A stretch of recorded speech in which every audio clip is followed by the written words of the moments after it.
Well, welcome back, everybody, to another In Conversation. And this one's going to be a belter because I have got a career Grand Slam winner with me today. That's right. He's done it all, a Challenge Cup. He's won League Leader Shield. He's won a Grand Final and this year won the World Club Championship. It is the winger to be feared for the Wigan Warriors, Mr. Liam Marshall. Hello, Liam. Hi, mate. Okay, how's things? Very, very well. Delighted to have you with us. And actually, happy birthday for yesterday. Liam was 28 yesterday. Thank you very much. Yeah, getting on a bit now. It's catching up with me, but yeah, it was nice. Always nice to have a little birthday. Did anything nice? Nothing special. Just family, brothers, kids came round, got me a cake and that. So yeah, just played in the garden with them. Tied myself out for bed. Happy days. Fantastic stuff. Right, we're going to settle you in nice and easy, as we always do here on Super League Raw. What's your favourite film, Liam? Ooh, caught me off guard there. I'm quite a happy lad and like a laugh, so I'd probably say a comedy film. Step Brothers is always one that we used to watch.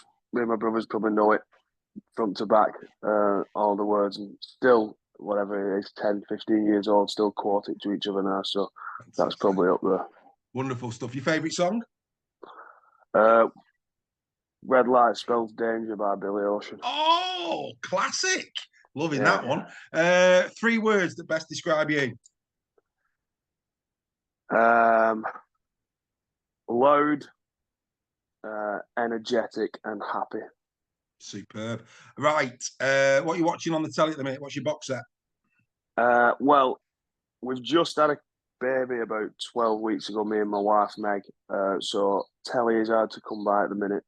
But when I can sneak any telly in, with her, we started watching something called Red Eye on ITV. But then I've been watching the new series of Clarkson's Farm on my own, which she wasn't too happy about. But got to have my own telly on that. So is that your first child, Liam? Yeah. Yeah, it is. Yeah. Marvellous, mate. Did you say it's a little girl? Little girl, yeah.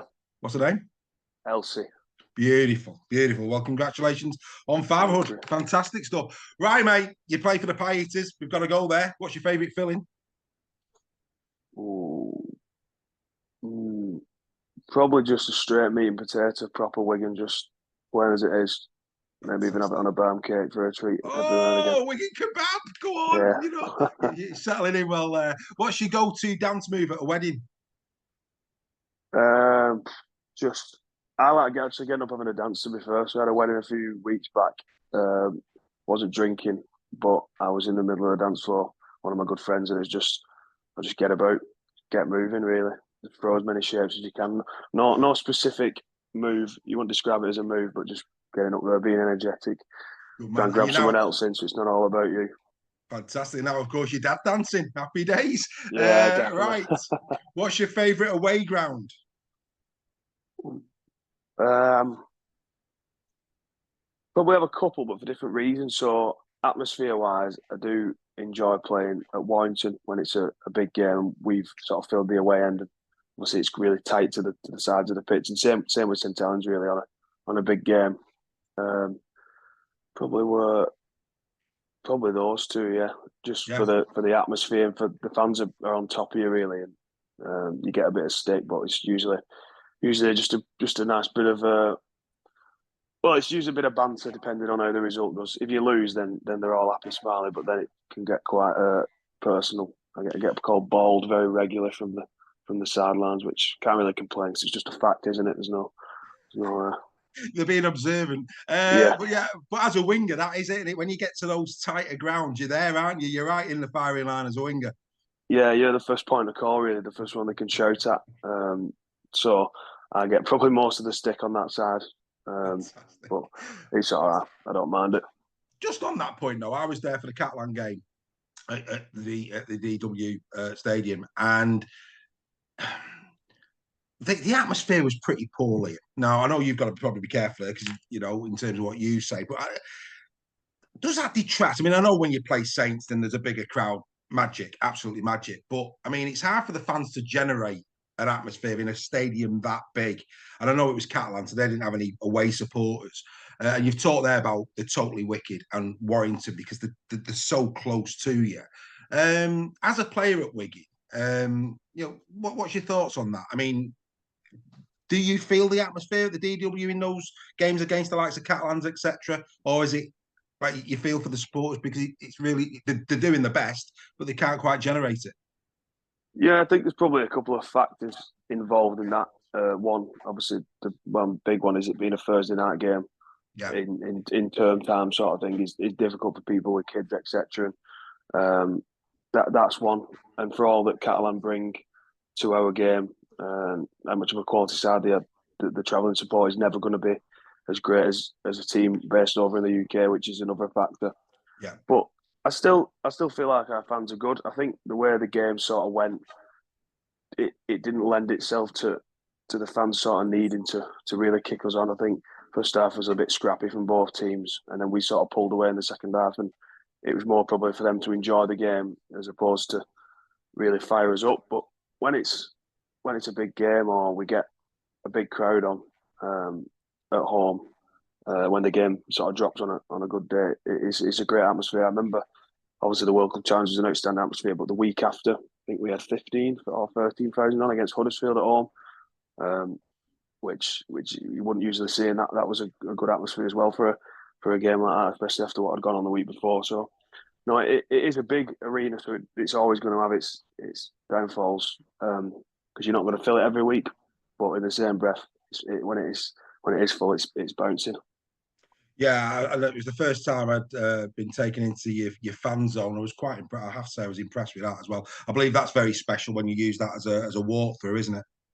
Yeah, I think the things that they've done with our sort of Robin Park, having that facility, our own sort of training ground, but it's more of a community venue as well. Obviously, they have only, I think it was yesterday or the day before, they had sort of boys' high school rugby games on there, and it's sort of an open environment, and the education department's based upstairs and all our backroom staff, which is good. But what they do on game day is fantastic, and the staff are outstanding, rolling all that out, setting it all up, and it's sort of like an entertainment area, which is what they want it to be. And I think sometimes you maybe don't see the area around the stadium doesn't look as busy because everyone's inside the fan zone. Yeah. They get a glimpse of the players, they can get hands on with the players, which I think is good um, for us as a team and sort of our Wigan community, which is good and just sort of makes it a party atmosphere. I think Saturday afternoon games, whenever they drop, it is booming in there. They've got live music on. There's a bar. There's food trucks. It's the way the game should be. I think that's something they've probably pulled from the Southern Hemisphere, the way they do things. But I think if all clubs sort of went that way, it'll only grow and help the game because rather than getting fans there, say it's a Saturday afternoon, 3 o'clock, getting them there at 2:30 and them leaving at 5, you're getting them in at dinner time and they're leaving at 6, 7 at night. So you've got a bigger exposure. They can meet the players, they can buy the merchandise, and it sort of just adds to the experience. It should be a day out, not just a nip for the game and nip home. This is what I think it should be anyway. Yeah, no, and of course, I say this to everybody that comes on. The relationship between a rugby league player and a rugby league fan, it's unrivaled for me in sport. Yeah, I'd agree massively. A lot of the things that we talk about why rugby league is so good is the fact that we are accessible, and I understand that there is times where players do need the privacy, and I feel like the way the community of rugby league is played, people respect and understand that. But when obviously us as Wigan players are at the training ground or on game day in a Wigan tracksuit, we're there for work, and a part of our work is to build those relationships with the fans, and I feel like we do it really well, and they're very respectful. And like you said, as much as we'd look at other sports, i.e., football, and see these superstars, for the kids that come to Robin Park and to the newly brick stadium to watch the games, we are the superstars, and they want a sort of a glimpse of us, a piece of us, a picture, an autograph, and just taking 5 minutes, not even 5 minutes, taking 30 seconds out of your day for you is absolutely nothing, but for that kid is massive. So that's why as well we are such a community and a sport that should be, like you said earlier, higher up the sporting sort of pyramid than we currently are.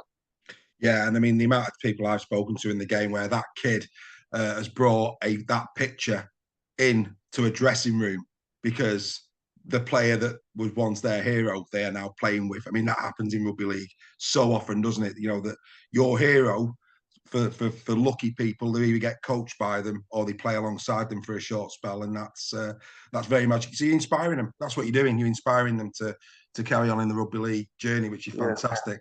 We've all been there ourselves, like you said. Yeah. We've all been there. All the players that I play with now, and that I have played with, and the lads sort of I grew up with playing. We've all had those heroes, and sort of you find yourself. We do regular meetings at Wigan talking about. We did one about sort of history of Wigan and sort of us as players and how we relate to that, like our rugby league journeys. And for a lot of lads, it was probably difficult to say that the hero was sat in the room, which was Sean O'Loughlin or Tommy Luluai, but that's just the nature of the game. Like you said, we are lucky enough to go and play with them. Like I'd have had my picture with, I remember there's a picture actually in my mum and dad's attic of me and my little brother with Joel Tompkins, who then I went on to play with, and then now coaches back at Wigan and see him every day. So it's sort of a full circle thing with that, and that's just a game, and that's why it is so good, because you can go from meeting them as a kid to playing with them, and I know that's sort of a cliche thing to say, but in any other sport in the country, that is probably the one where you have the biggest chance of doing that. So your rugby league hero, O'Loughlin and Luluai? Sean's obviously one that's a staple. Probably would come up in any sort of Wigan kids list of players. Then a positional wise one would probably be Pat Richards. Always one that I remember sort of coming through. I was probably related to rugby than a lot of other kids, so I only started playing when I was 12 and watched a lot of football. I'm one of 4 boys, 3 brothers, me, so it was like mixed sports in our house, and played a lot of football as a kid. So rugby league wise, probably those two. Pat Richards is in playing in my position, and then Lockers is always one that stands out. Fair enough. Who's the hardest player that you've come up against on the wing? Good question. 2 pop straight into my mind, and they're probably quite obvious ones, but I've played against Ryan Hall's obviously one. Remember in one of my first couple of years, I played a bit on the right-hand side rather than the left, so I came up against him, and I remember just thinking, like, I am miles away from him physically, experience-wise. And then I always had some good battles with, well, say battles, they were one-sided at the beginning with McGilvray when he was at Huddersfield. You'd kick down for him and then he'd be lining up, bringing it back, and I'm thinking, please just come inside, don't run at me. But yeah, he was like tackling side of a house. He was that strong. But yeah, probably those two the toughest. Probably physicality-wise, the toughest, I'd say, those two. Yeah, just be thankful that you didn't have Vinacolo, mate, that you're after that. That would have been Seen some videos of that. 6, might have been 7 if I was against him, or 8 tries if I was against him. Yeah, but you know what? I love the fact that you picked McGilvray. I think McGilvray, you know, in any other side than Huddersfield, I mean, he's a legend at Huddersfield, and rightly so, but, you know, he for me was of the standard and the quality of a Leeds, a Saints, a Wigan, wasn't he? He was top draw. Yeah, 100%. An outstanding player. Even just if you look at the 2017 World Cup, was it down in Australia? He was probably that England team's best player in the whole tournament. Yeah. And like he'd just grab games himself and just flip them on their head, coming out of his own end, make a line break, or be running for 200+ meters a game, and just what you want from a winger. And then off the field, playing it after a game, just the way he is as a bloke. I've not had many interactions with him, but from what I've heard from people and from the way he spoke to me after games, you just feel he's a good, solid sort of human being. So an outstanding player. And like you said, to still get the recognition as a player and not have maybe won many sort of trophies and stuff, that just shows how good you really are. Yeah, no, absolutely. Absolutely. Who's the best player that you played alongside? Oh, that's one. I'm racking my brains here, not trying to offend anyone, because I'll probably see a few of them at rugby tomorrow. But probably as a name, I didn't play that many games with him, but as a player in Super League, probably Sam Tompkins. I think what he did for the fullback position for a start, he sort of revolutionised that, and the way it's played today is because of how he sort of flipped it, and then just his pure ability. Probably the more I played with him a little bit at his back end at Wigan, and he would just become a complete leader, but a competitor. Probably never seen anyone want to win as much as him, and just still an outstanding talent. So probably Sam, but then Lockers as well. I think he was brilliant. The 13 position, he was a tough middle, but then had the hands of a halfback. So he did things on the field. I think he might have set me up for my first try for Wigan as well. So that'll always be one I'll remember. But those two stick it. There's so many. Tommy, even Bevan now could go on all day, but Sam T is probably one that you'd put up there. Don't talk to me about your first try. Don't do that. Right, okay. Who's got the worst dress sense at Wigan Warriors?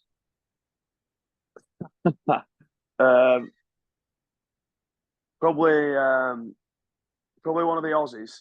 They're very laid back, so they don't really try, and they put some things on, and you think they might have been dressed in the dark. Maybe Abbas Miski, just because he doesn't really care. He doesn't like expensive stuff. He drives around in a little banger of a car, but he's really not bothered. So probably not that his sense of dress is bad. He just doesn't care what he puts on.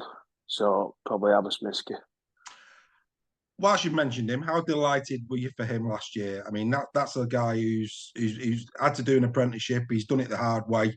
But last year, what a season for Miski.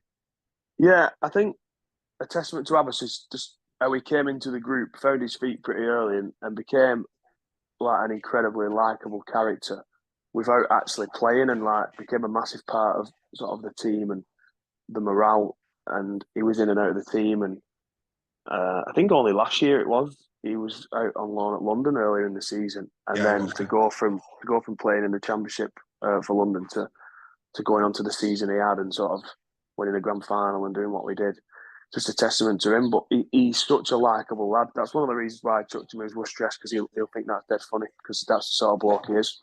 But it's just a credit to him, and it's good for me because the way he plays the game, it sort of makes my job a bit easier.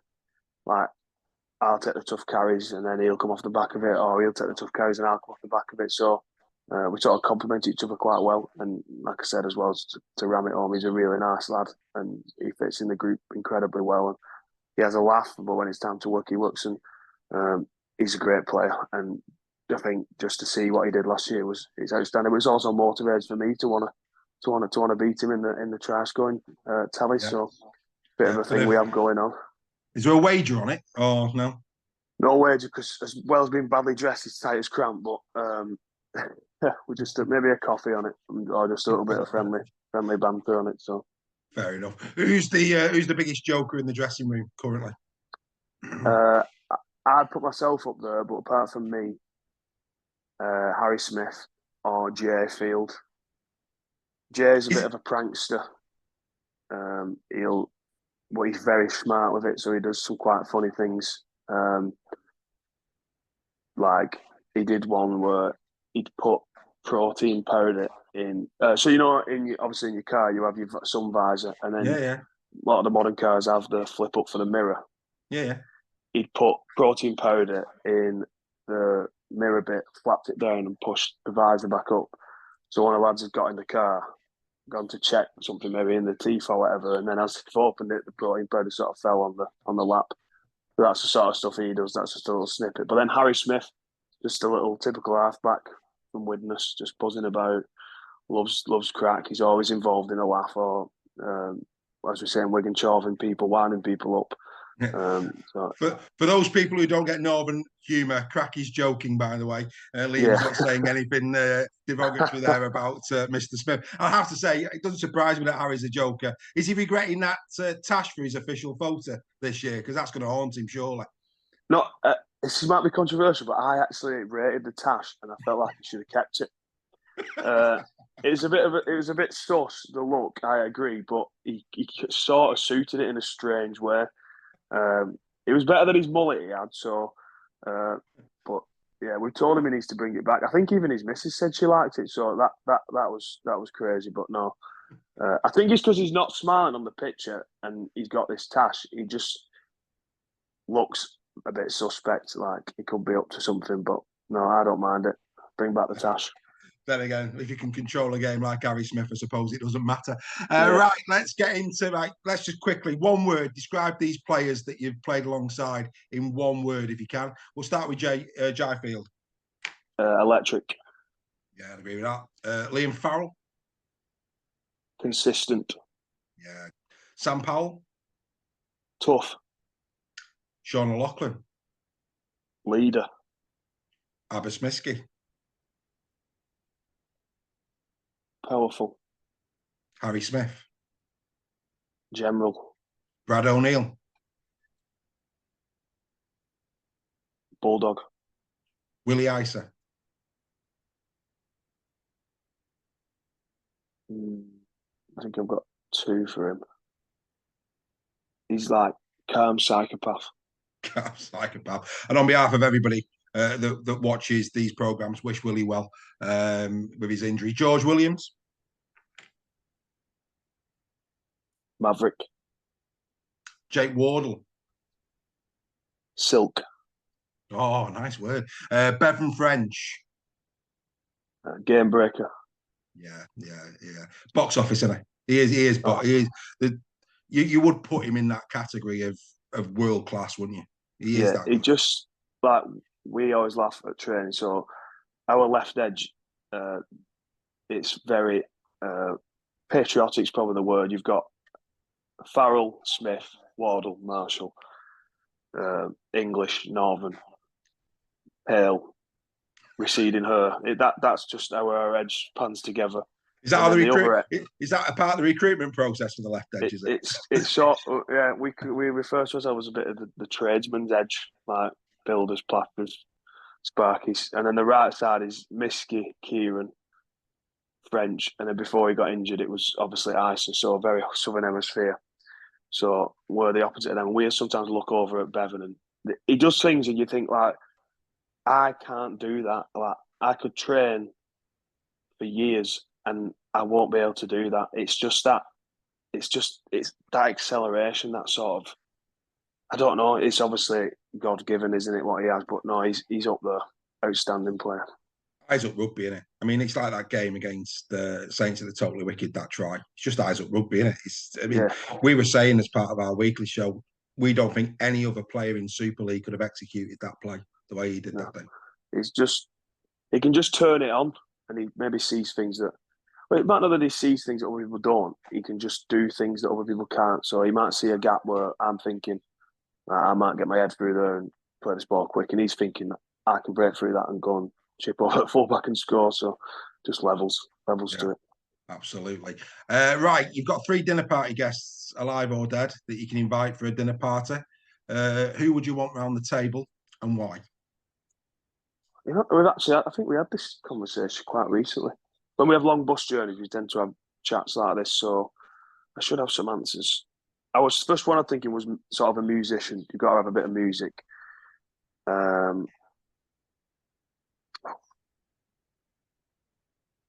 think maybe Elvis or Freddie Mercury would be my musician for the music, and then in conversation. I'd want like a comedian or someone funny. Someone funny who'd just keep the chat going, or someone to tell a tale. Oh, you might have stumped me here. Maybe like, I think Will Ferrell's hilarious, so he'd be good. Okay. I like all his films, asking about them. And then just someone who could tell a mad story. I think someone from the sporting world, not someone from the sporting world. Maradona popped in my head. Oof. Just because he's a bit like, he'd have some wild stories. Yeah, I'll go with them 3. Maradona, Ferrell, and I'll go with Freddie Mercury. Yeah, mate, they're top 3. They are. Right, okay. So your love affair with rugby league, where and when did it start? So my dad played in the late 80s, early 90s for Wigan.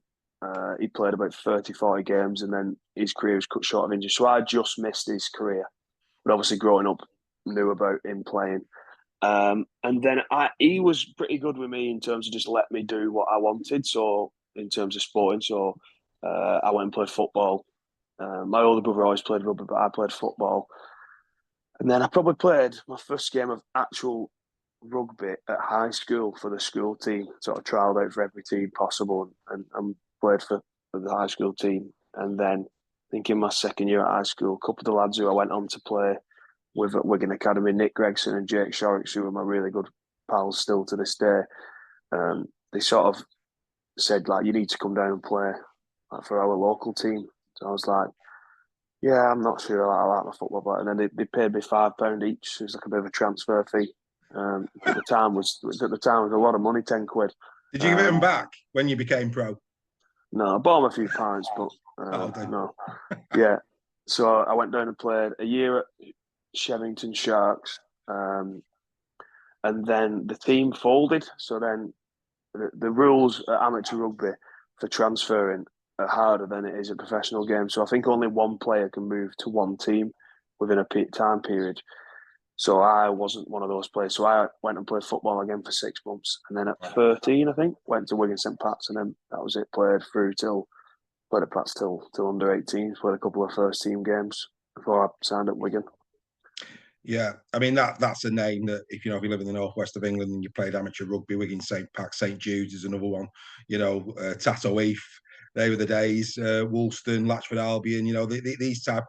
These type of amateur teams are well known, and Wigan St Pat's have got a massive connection, haven't they, with Wigan Warriors? A lot of their former amateur players have gone on to play for the Warriors, haven't they? Yeah, just I don't know what it is. It's just, obviously it's quite very central to the middle of Wigan, and it's just got a renowned name, Wigan St Pat's, and it's always sort of produced players. I think there's still quite a lot of Pats lads in our first team, and they're scattered around the Super League. But some of the names in the past, sort of Andy Gregg, Sean Edwards, I believe, and people like Joe Ladd and Wayne and Lockers, Liam Faz. I think Andy Fowle would have played there too. I believe. I might be right, I might be wrong.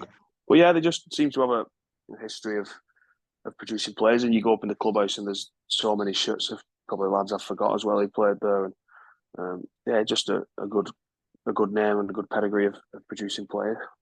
Again, a part of you making sure that you connect. I mean, how often do you get back to Wigan St Pat's? Do you go on a regular basis?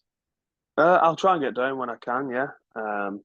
And watch a game, or I'll get it on. You can watch the games on live on YouTube these days, which is good, even amateur games. So that's good. But no, I think a lot of the stuff we do community wise is done through the club, which is good. We have our community days in pre-season where we go out doing different things, and obviously a lot of kids presentations and fun days, which is good. So it's just about keeping sort of that connection. And I think we do that really well. It's something that Matty wanted to really ram home when he first came in, and it sort of paid dividends. Really, at the end of the day, when you cut to the bottom of it, as cynical as it sounds, the fans pay our wages. Really, they're the people that bums on seats put money in the club's pockets, and so to not engage with them is a bit silly. Really, they're sort of your clientele, aren't they?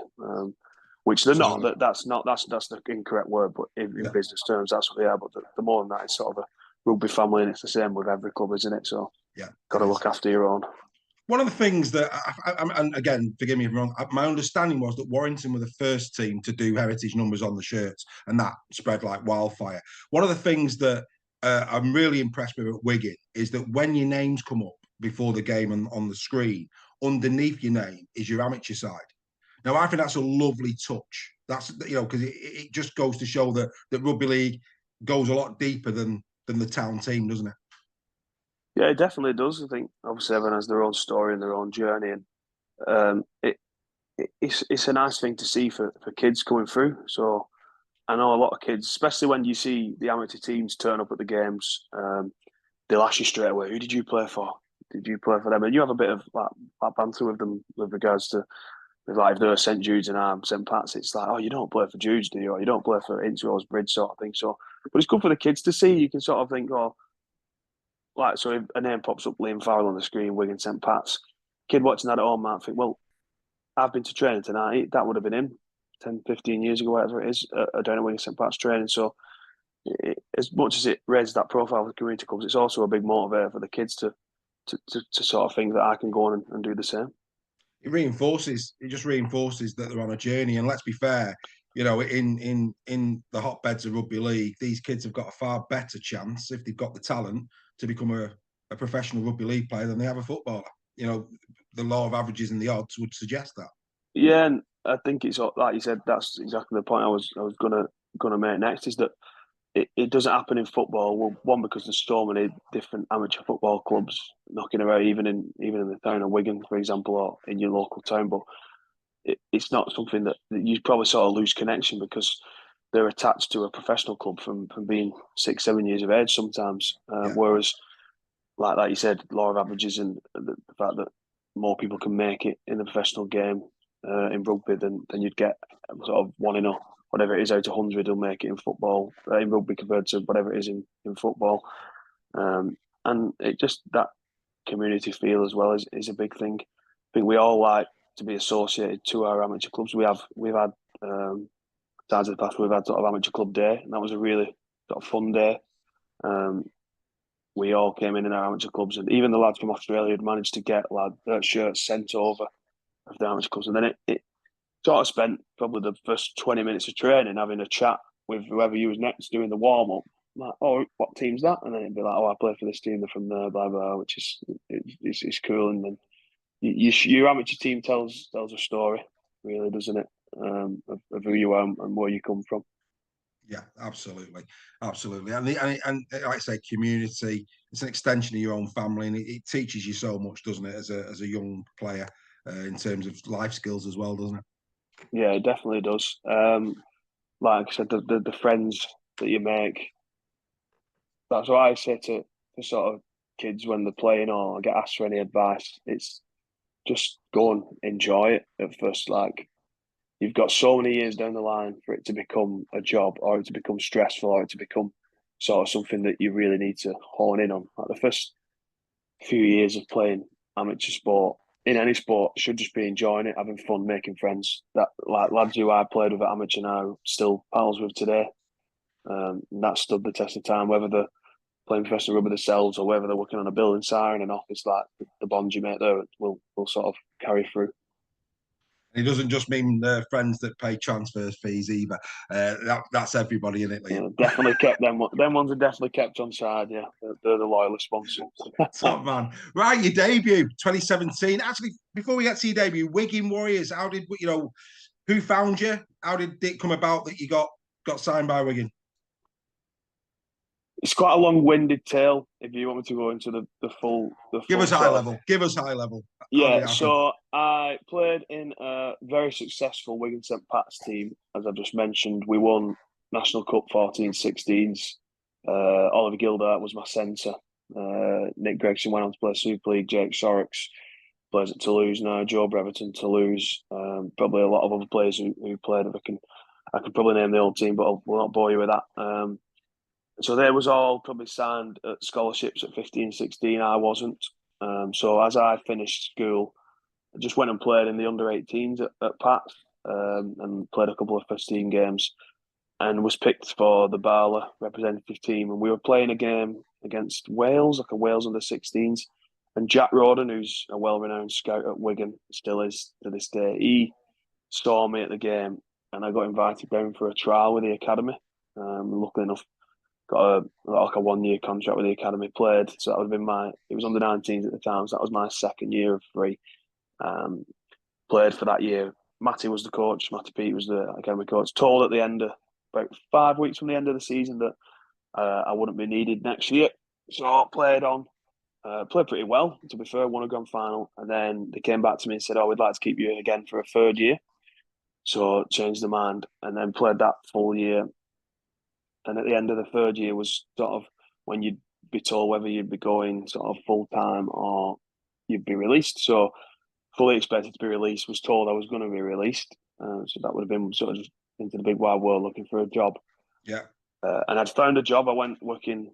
I'd got a job as an accounts assistant in Preston. And then luckily the reserve system came back that season. So I was kept on a really basic part-time contract for the reserves, and then ended up being loaned out to Swinton for the 2016 season, and that's where it sort of took off. I was working full time in Preston and training like 2 or 3 nights a week with Swinton and playing on a Sunday. So it's pretty full on schedule. And then actually training Monday, Tuesday mornings at Wigan as well.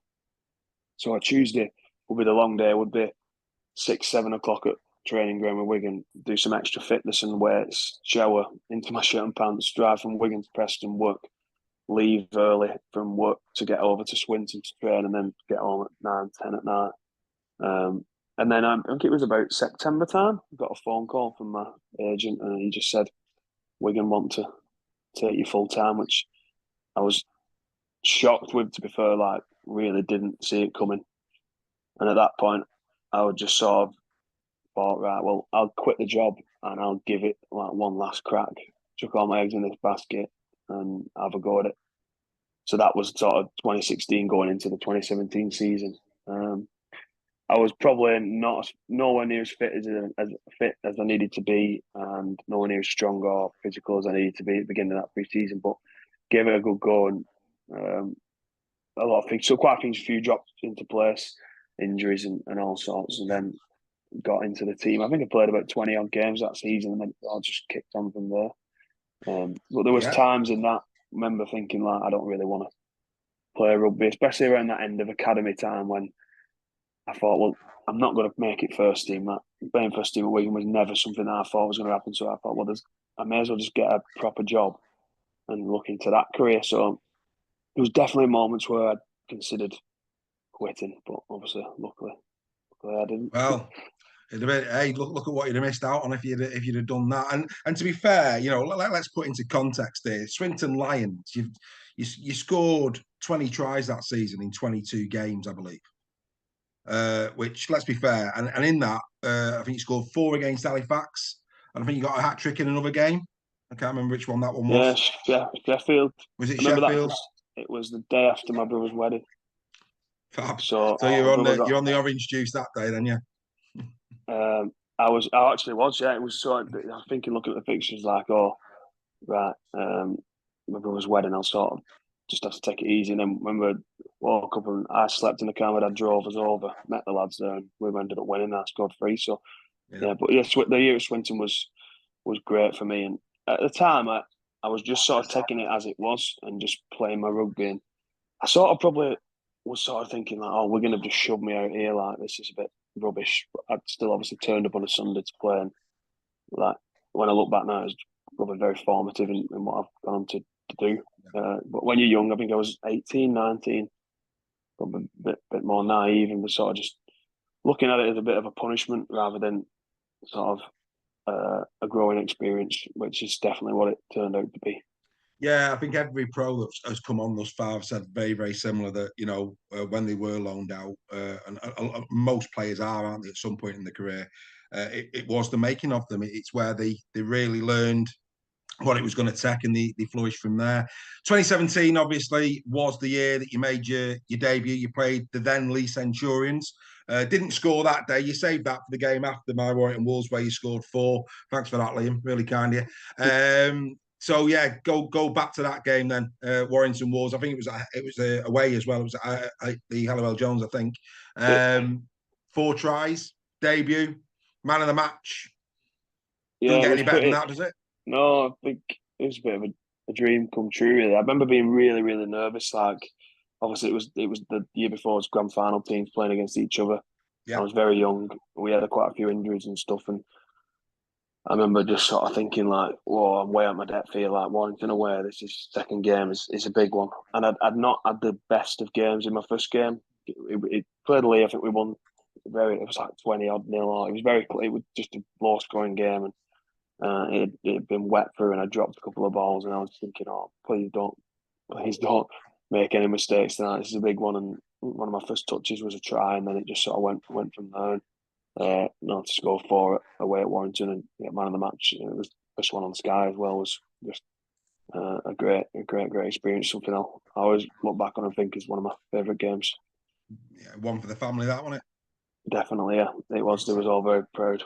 I'm rightly so. That season culminated in a Challenge Cup final against Hull that you lost. But first time walking out of Wembley again, must have been a pinch yourself moment. 12 months earlier, you're playing for Swinton, doing very well. No, you've just said you never thought you'd make it as a rugby league player, and there's Liam Marshall walking out at Wembley at a Challenge Cup final. What was that like for you? Yeah, it was surreal, but there's a bit of a tale to that. So I wasn't supposed to be playing. I was the 18th man, and then again, being young and naive, maybe didn't sort of prepare in the correct manner, or not in the correct manner, but maybe didn't do everything I could and prepared like I was playing. And then I remember literally 10 minutes before the game was about to kick off, Tom Davis was supposed to be playing. He pulled out, and physio just said, "You're in." I remember just thinking, Jesus Christ, like I was already in awe warming up at the stadium, and then sort of trying to find the family to give them the thumbs up. I don't think they even knew till the game kicked off that I was playing. And as I'm walking out, I think I was more just thinking, "Oh my God, I'm playing," rather than actually thinking, "Oh, what an experience." But no, didn't have my best game though. It's a bit of a regret in my career, that one. But no, it was when I look back, I have to say, you played at Wembley in front of many people. It's a great experience and a great honour. Well, in your first season, you scored 21 tries in Super League that year. The year after, in 2018, obviously, tragedy struck a little bit for you in the fact that you did your ACL and you missed the Wigan win over Warrington in the 2018 grand final. You've had a couple of injuries, haven't you, in your career? Because in 2020, you missed out the latter end of the season because you had a knee injury as well. As a pro, let's just talk about that, especially when your team goes on to win a grand final and you can't be there. How tough was the back end of 2018 when you had the ACL and the fact that you're watching your teammates go and lift the grand final? What was that like for you? It was sort of mixed emotions. It was obviously very disappointing to get injured as late on in the year as I did, and it was sort of it was a knee ligament injury, but it wasn't sort of a horrendous one. So I was only like, I remember I trained in the week of the grand final with the lads, but obviously was never going to play. So that was unfortunate. But then just a great experience to be around the lads, to be at Old Trafford, to watch them win, and then obviously celebrate afterwards was just a great experience all in all. So no, it was good, mixed emotions, but obviously you're very happy to be part of a team that goes on and wins and be successful.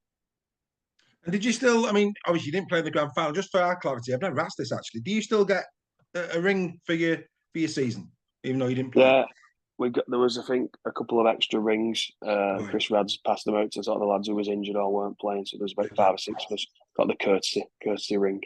Superb, fantastic, and rightly so as well, because like I say, you've had a couple of good years to this point in your career at Wigan. By this time, you will have been asked for your first autograph. There's no doubt about that. What was that like? So a young fan, maybe with Marshall written on the back of his shirt, comes walking over to you for a signature. How's that for Liam Marshall? Was that what's that experience like? Your first one? It's odd. I probably didn't even have a signature at the beginning. I was sort of just made up a squiggle on the spot. Is it still the same?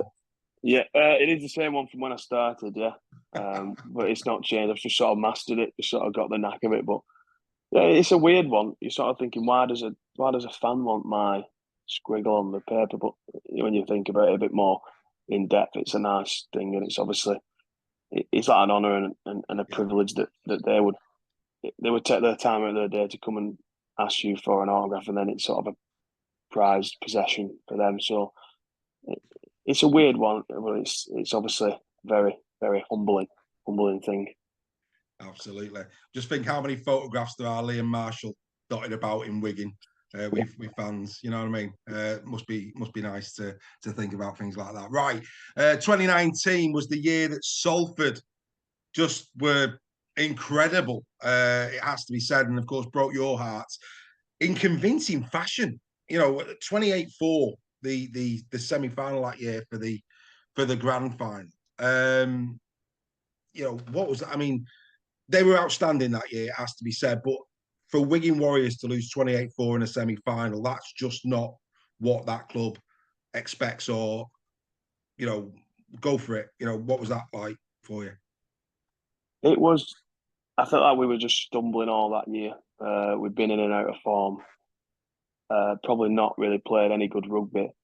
And maybe just not fluked it, but we probably weren't in the position to be in a semi-final or a grand final at all.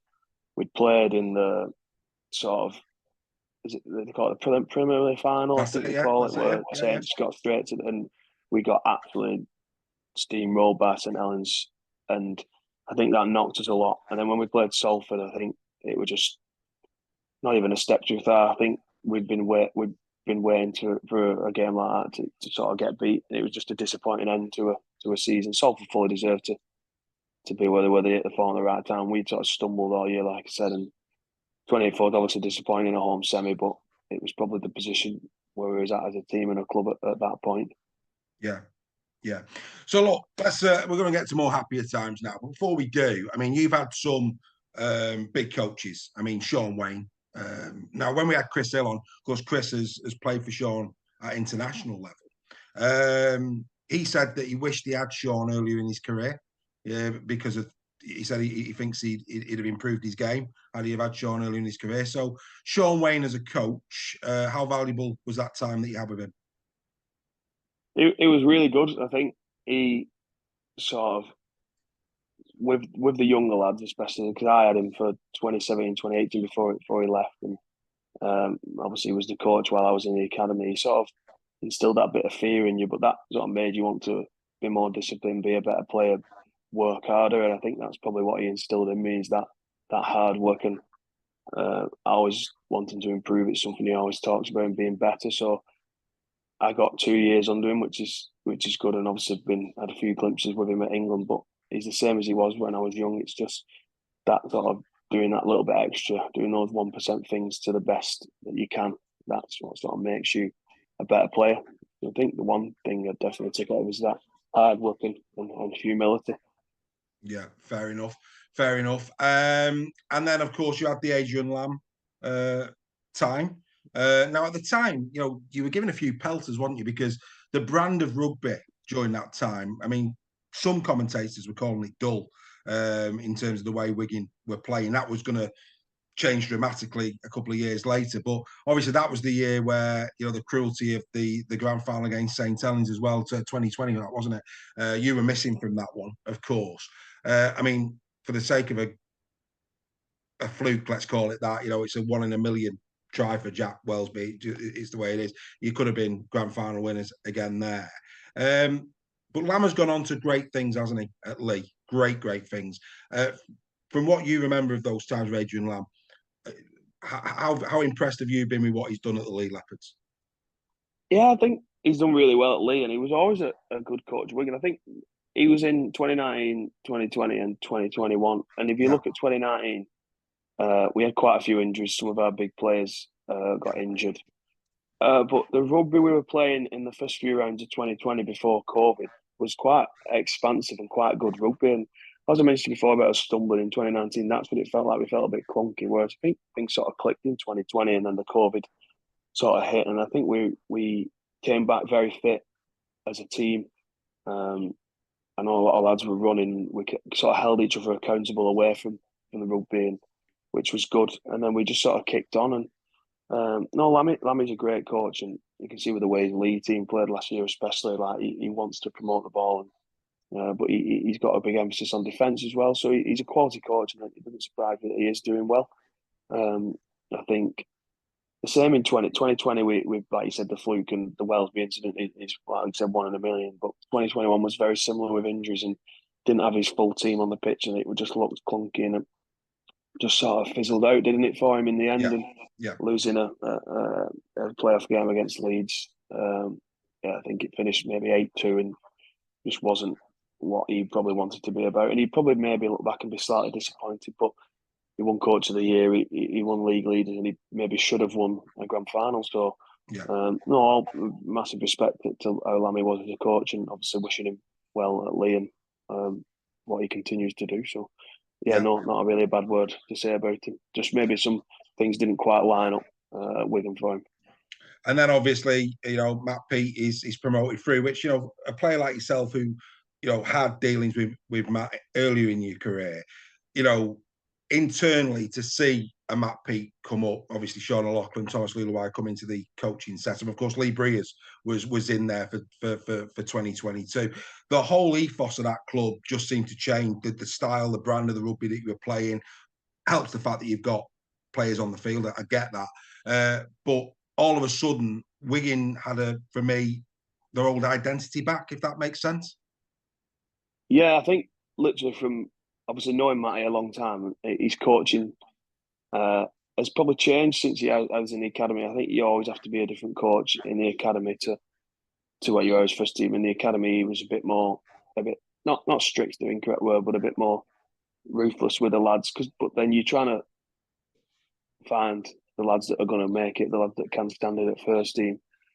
And then when you're at first team, you're dealing with sort of grown men, and they've all got different backgrounds and attitudes and different ages. And one of the first meetings he had, he literally spoke about connecting back with the community and us being sort of good people and getting the culture right.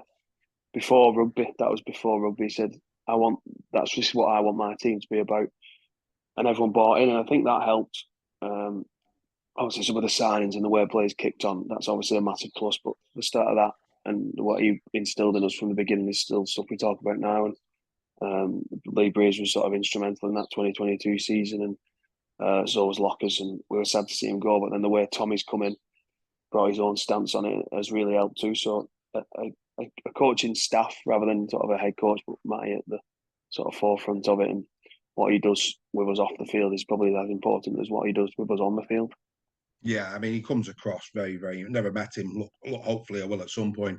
But comes across as a very, very special coach indeed.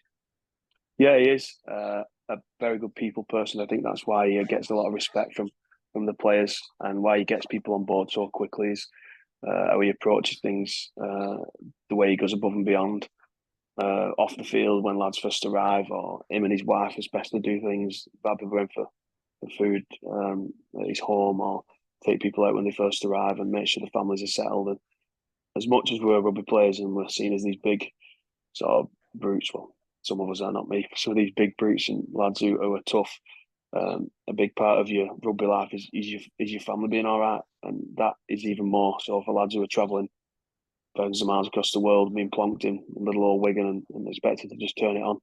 So he looks after us as people first, and then we nail the rugby side. Look after people first. The performance always follows. It's the same in business as it is in sport, and it's all credit to him as well. But let's get, like I say, what are two years you've had? What are 2 years you've had? 2022, you scored 21 tries in Super League. Last year, 20. Abbas beat you. I won't say too much about that. You'll get him back this year. But without doubt, you've had 2 back-to-back really good individual seasons for yourself. And of course, off the back of that, your impact, let's go straight to it, starting in 2022. Challenge Cup final, the stuff of dreams. Did you get away with one? Were Huddersfield a better team that day? You'd probably say so, wouldn't you? Looking back on it now. And you could flip it and say that we found a way to win and got over the line in the end. I think Huddersfield were very, very disappointed, and rightly so. You will be in the final, but they played probably nigh on the perfect game to a point, and we just had enough to get over in the end. But like I said, in the history books now, it's down as us being the winners. And I think for 22-23, I've played some of our best rugby, and it's culminated with on the field success as well. The 22 Challenge Cup final, I think, is probably one of my greatest memories as a player. Just the whole weekend of it. It was at Tottenham, obviously a bit different to Wembley, and all the family came down, and they make it a sort of Thursday, Friday, Saturday, Sunday sort of thing. And obviously getting the wins, the most important part. Then the celebrations afterwards, the drive back with the lads, and then meeting back up with the family when you get back. Just an amazing weekend, and the Challenge Cup being so synonymous with Wigan as well. It's as big as the grand final for a lot of people in the town. And then, like you said, into 23, I think only until we played Catalans away, I don't know if you remember the game, we won 34-0 if I remember rightly. I think up until that point, no one really looked at us as if to say, "Oh, these are a champion team." And from there, I don't think we lost till the obviously didn't lose till the end of the season. Won league leaders, and then I just felt that we were in a place where we sort of wasn't going to get beat. It sort of not in a cocky way, just felt like we'd done everything we needed to do to go and get the win, and then to score again in the grand final. I feel like it just always really drops to me. It's not anything I'm doing; it's more what the other lads are doing. So yeah, but I'm a Man United fan as well, so to score at the Stretford End, the winner in a grand final is a dream come true. Yeah, but I think there was a bit. Do you know what? There was a bit of a difference on the celebrations for me. The one in the Challenge Cup, you must have been shattered after that because the amount of energy you let go because you were. I mean, it was just raw emotion. The roar that you gave when you scored that try in the Challenge Cup. It's a good job it didn't go to golden point. I think you'd have been on your knees, wouldn't That was more relief. I think you? there've been a couple of moments in the game where I don't know if anyone you probably not people won't remember, but I felt like I'd made a couple of mistakes, a few defensive reads and things. And McGilvery had scored on my side to put them in front, so I was sort of probably a bit annoyed. And then just the relief that we obviously you never know, but with that amount of time, we felt like we'd clinched it. So yeah, just pure emotion came flying out. Now, on 2023, we'll get to the grand final in a minute, but before we do, I think that was one of the greatest seasons of all time in Super League. When you consider the last game of the regular season, the League Leaders Shield could have been you, it could have been, was it Catalan down the road or Saints? Catalan, all Saints, three. Yeah. So all three you're up for it. And of course, you got it. So again, we don't get many seasons like that. The playoffs was nip and tuck up until about 2 or 3. I mean, let's be fair, Wakefield did you. Wakefield had a resurgence, and all of a sudden that was in the balance. As a season, the Super League 2023 for me personally was outstanding. As a player, what's your thoughts on last year and how good a season it was?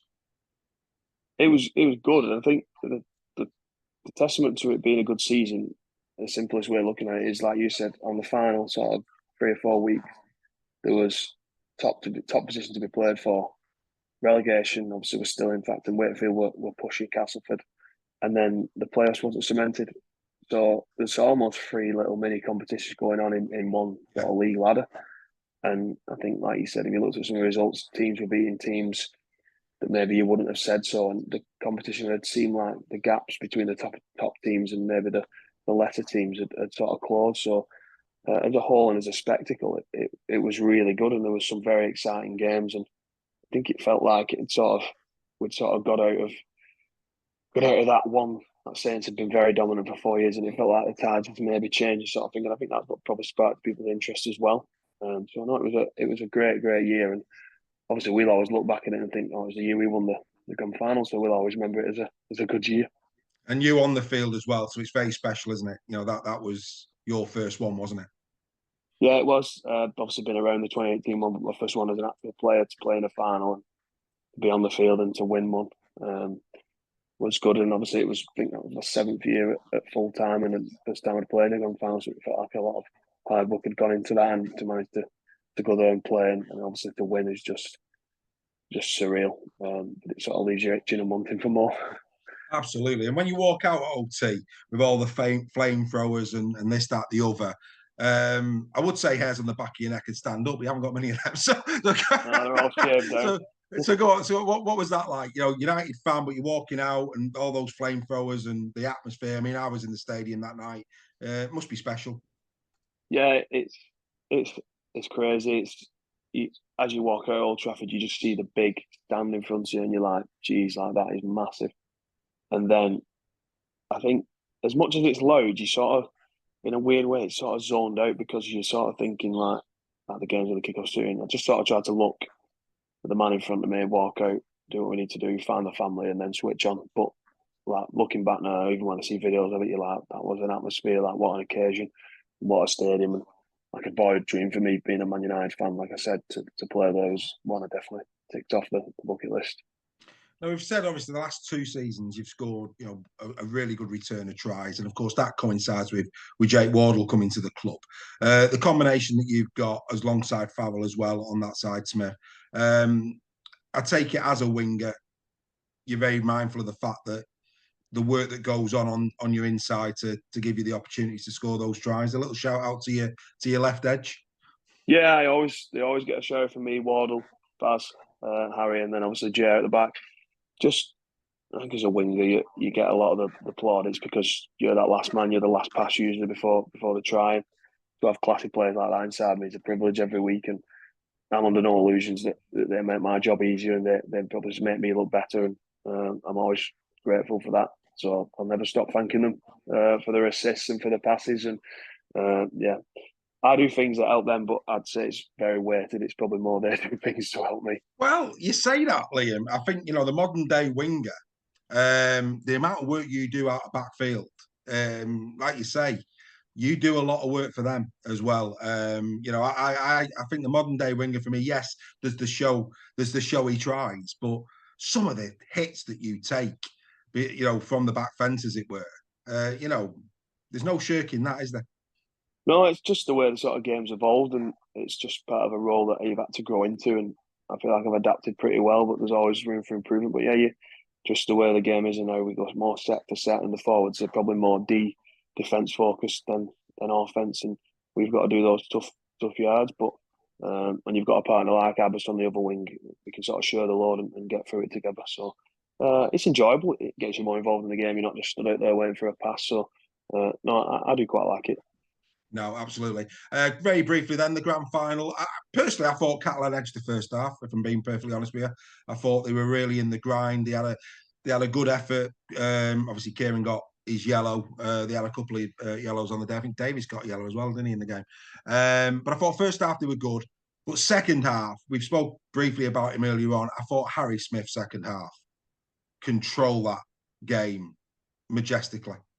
Yeah, we sort of stuck to game plan first half, and not that it wasn't working, it just wasn't maybe as effective as it could have been. And then just a brief chat half time with regard to kicking. I think Harry just took over, and I think we opened up a bit more with the ball. We were a bit tense with it being a grand final, thinking you don't want to overplay your hand or make any mistakes. And I think Harry just grabbed the game, had a scruff of the net, kicked well, looked his kicking a bit, and then we just sort of, whenever we got sort of around the halfway, we started to throw the ball a bit with quite a bit of success. And obviously only one try in the game. I felt like we maybe could have posted more points, but it was enough at the end. And yeah, I'm trying to think back, it probably was Harry who grabbed it, and I know Wall got the man of the match, but because Harry had done it for probably 8 weeks in a row, just kicking well and grabbing the game, he maybe got overlooked. Yeah. I was very surprised with the Harry Sunderland. Very, very surprised. In the stadium, myself and Greg, who does it with me, we were both saying second half. We were just marvelling at the way Smith played that second half. But hey, his time may come again, because with a squad like yours, Liam, let's be fair, it should be going back to grand finals. Do you actually look at that roster this year and think, wow, and does that increase the pressure and the expectation? Because to every other Super League club, that roster that you've got this year is perhaps, in terms of depth and quality, probably one of the best that's ever been in Super League. It's not got the mantle of winning trophies yet. That needs to come. But on paper, there's not been many squads as strong as that over the years, has there? No, we're a good squad, and I think we've gone from sort of the underdogs in sort of 22 and 23, and then obviously now we've won it. There's always a target on your back when you win things, but then to add to the squad like we did, it's emphasised that point even more. So teams are out to get us, and that's the sort of mantle you take when you're the champions. But no, we're a good side, but just because you've got quality players on paper doesn't always translate to success on the field. So there's a lot of hard work still to be done, and I think there's still a bit of bedding in to do with the lads who've come in. They have fitted in really well, but there's still some things where we need to sort of mould to their game and vice versa. So yeah, there's still a bit of work to do, but no, it's very exciting, and the fact that a lot of the lads are on multiple year deals is exciting. Yeah, speaking of multi-year deals, when PT got his, did you walk in the office and say, "Where's my 7-year, 8-year contract, mate?" I've said it twice. I said, Matthew, what, are you not taking me along for the ride? And then when Wardle signed his deal, I went to Chris Radz and tongue in cheek and said, "We do come as a package, you know." So left it with him. I won't ask you who wore the wedding dress, but no, happy days, mate. Happy days. So 2024. I'm not going to go there because I know there's things behind the scenes for yourself, but we're not going to go there. This is a Rugby League show. But the World Club Championship, it's fair to say, what a night that was for the Wigan Warriors. I'm going to go there straight off. Wardle, if that's against you, is it a double movement? It's another one. It's all on interpretation, isn't it? Because it was my teammate who scored the try. It's normal for me to say, "Oh no, he didn't. It's a try." Like I watched it again literally the other night with my dad. He'd come on Sky, and we watched the try again. And I think it's probably the first time he's seen it. And you look at it 20 times and you can have 20 different opinions. It looks like it slides. The ball looks like it's on the line. Doesn't look like it's on the line. It looks like he pulls it. It looks like they're pulling. It was just purely down to interpretation. And luckily enough, on the night, the ref chose to give it to us. And yeah, it's one of them. It got 2 weeks of publicity, and then everyone forgets, and we're 5-time world champions. So it's one of the things. There's always going to be that jeopardy in sport, and just not unfortunately, fortunately enough, it was for us. It was on our side. You'd have been livid if it was against you. Let's be absolutely honest. Anyway, on that, in terms of that World Club Championship, you saw a couple of players up close. I thought Dylan Edwards. I mean, look, you've got two quality fullbacks there. French or Field can play that position brilliant. But Dylan Edwards on the night had a very, very good game for Penrith. You'd have seen him up close. And of course, Cleary. I thought what Cleary did at full time as well with the Wigan supporters was a class gesture from his part. What was it like coming up against them? Because let's be fair, mate, you had to win that game. They really turned up for this one, didn't they? Yeah, they were two of the three players that I picked out that were just outstanding. The other one was Isaiah Yeo at 13. Yeah. But Edward was probably surprised me the most. I knew he was a good player, but just he never stops running. He's always in the game. And just how strong he was. He doesn't look the strongest, but he was. But on our quality side, I think they were obviously still hurting from the year before against Saints, and they really turned up. And it literally came down to, I remember Ivan Cleary saying after the game, it came down to the fact that we sort of iced our chances in their end, and they didn't. And as much as that's sort of the poor execution, probably a testament to how we defended. I just felt at points in the night, as much as we probably weren't the best team on the night, we just were never going to lose. We just weren't going to break in defence, and that's the way it went. And another incredible memory for me and family and the team. So I think it's one that you can never be taken away from you, that one. Special, mate. Obviously, great that it stays in the Northern Hemisphere, and who knows, it could be Vegas. That could be a game. If it goes to Vegas, that would be outstanding, wouldn't it? I mean, even if it's not Vegas, an ambition for Wigan, a lot of work to do between now and then, but you are favourites for the grand final this year. If you were to win it, would you want to go and do it in their own backyard, go down to Australia, do it there and be two-time if you were to get the grand final? Like I say, a lot of rugby to be played between now and then, but is that an ambition of yours? Obviously, hypothetically speaking, if we were to win a grand final again, going down there and sort of playing against them, I think what Saints did the year before was outstanding, and obviously we're going to have got that history of going over to the Southern Hemisphere and winning it, so that would be an experience. I think it'd be a totally different ball game going out there playing, but another life experience and another opportunity to stamp history. So if is the big word in this, but it would be amazing if that happened.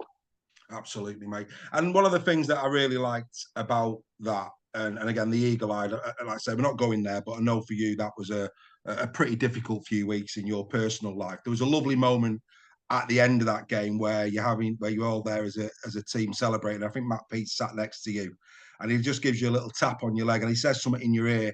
I won't ask what he said, but we've talked about Matt Peet in terms of man management, and for me, I saw that and I thought that's class. In all of that euphoria, his first thought was for you as one of his players, and that must mean the world to you. Yeah, it does. In the simplest way, it just makes you want to play for him. That's the way to describe it. The way he goes about things, what he's done in the last couple of years for me personally and us as a team. When you turn out on a Friday night or a Saturday afternoon, you want to play for him. You want to win for him. He's humble. He puts the team first. It's not about him, and he is a massive part of it, but he never gives himself the credit.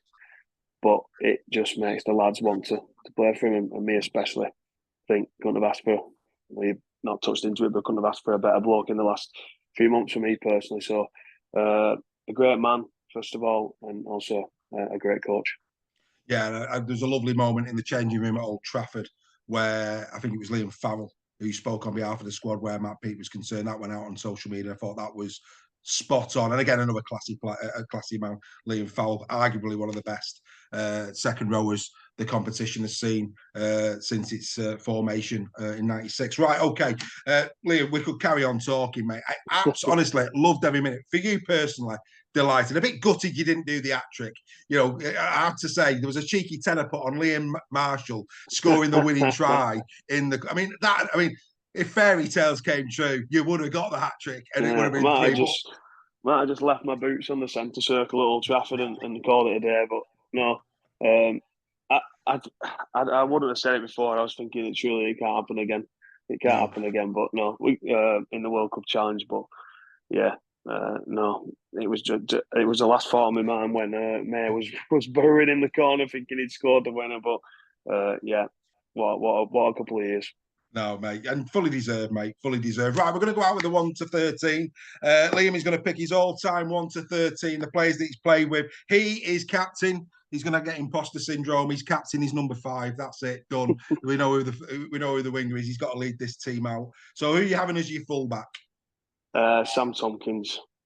Fair play. Explains itself. It does indeed. Who are you putting on the other wing? Don Manfredi. Yeah. Maybe a lot of people won't recognise because he had that many injuries, but when he was fit, if he stayed fit, would still be the starting Wigan winger now, guaranteed. You know, Dan Sargentson put him in his. Yeah. Exactly the same. Testament to what he's like as a player, I'd say. Yeah, Dan said exactly the same. Who are you having as your centres? So, very new to playing with him, but Wardle would be my centre. And then Should think so after all them tries. Yeah, I can't not put him in. He'll probably shoot me at training. And then Ollie Gildart on the other centre. Played with him as a kid. Played with him at academy, played with him at first team, played with him all the way through. So he'd have to be in my team. Class play. Didn't work out for him down under, which was a shame. But then again, back positions, for whatever reason. I mean, you must be pleased for Smithies. Smithies has hit the ground running for Canberra, hasn't he? Yeah, it doesn't surprise me one bit that he's gone over there and done that at all. He completely suits the Australian game, and he's an hard-working, tough lad. And 80 minutes every week for an early 20-year-old, just a testament to him. And he'll go on to do great things over there, which he already has. Yeah, absolutely no. And again, as an English, Super League fan, it is great to see Smithies. And then Kai Pearce-Paul as well, he's getting plenty of game time. But I think of the two of them, Smithies at the moment, and he's getting renowned. I mean, the amount of mentions he's getting in Australian press on their programs, they've really took to him, which is good. Right, who are we going in the? Obviously, you're on the other wing, so that's done. Who's the 6 and 7? So 7 is Tommy Luluai, and then my 6. It's either George Williams or Bev French. That's big, that, Jesus.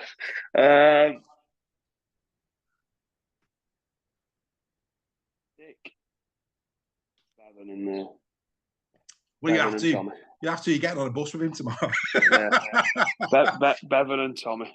And then front row, 9 would be Sam Powell. Right. Defensively, he punches well above his weight defensively, doesn't he, Powell? Yeah, he's a leader on the field, and he's smart as well. How he goes about things, the way he gets involved in tackles and puts himself about. He'd be 9, and then probably a props where I struggle. Ben Flower, I think, would be 1, and then who would be another?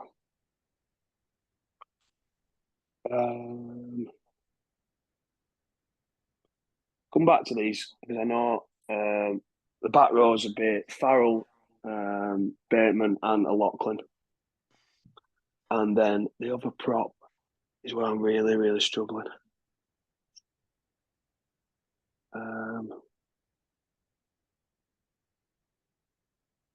Jesus.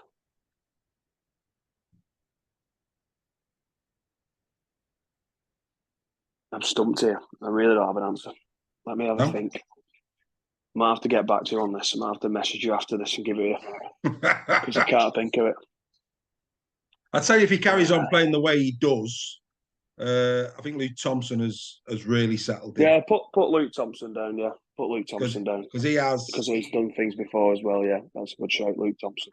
I mean, both sides of the ball since he's joined you, he does big minutes, and both sides of the ball, he really puts a shift in, doesn't he? Yeah, he does. He's outstanding. He's brought a lot to us as a team, and probably what I expected from him, but he's surpassed that. High energy, full throttle, just what you want from your starting front row.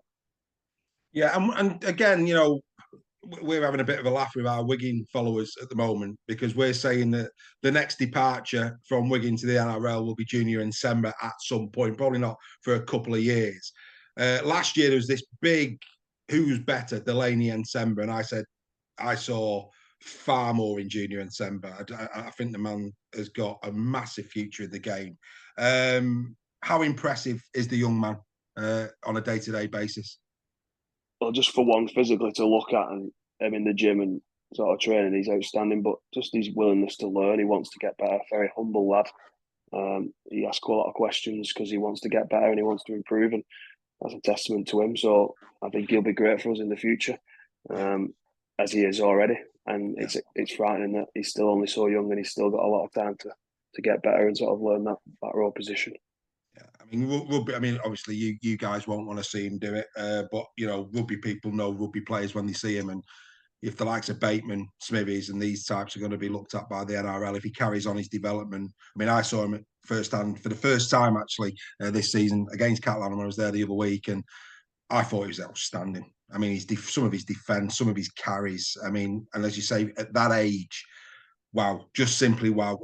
Guys, anybody who's listening, when Wigan come to town, if Junior's on the field, just do a bit of player cam. Just do a bit of player cam and just watch him just for 10 or 15 minutes, and you'll see that kid has got great rugby brain. He's going to have a great career. A man who's had a phenomenal career, and he's still only 28. Yes, yesterday became 28. Is the man that we've been speaking to. Liam, this has been an absolute joy. Hopefully, you know, you remain injury free. You're on track to surpass your try scoring records of the last 2 years. You're well on track for that. Just go easy on wire. But no, happy days. Lovely to have met you. Might get you on in a couple of years' time just as a follow up. But on behalf of everybody who watches Super League Raw, it's been an absolute pleasure to have you on In Conversation. Our very best wishes and thank you for your time. Yeah, thank you very much. All the best. Cheers, mate.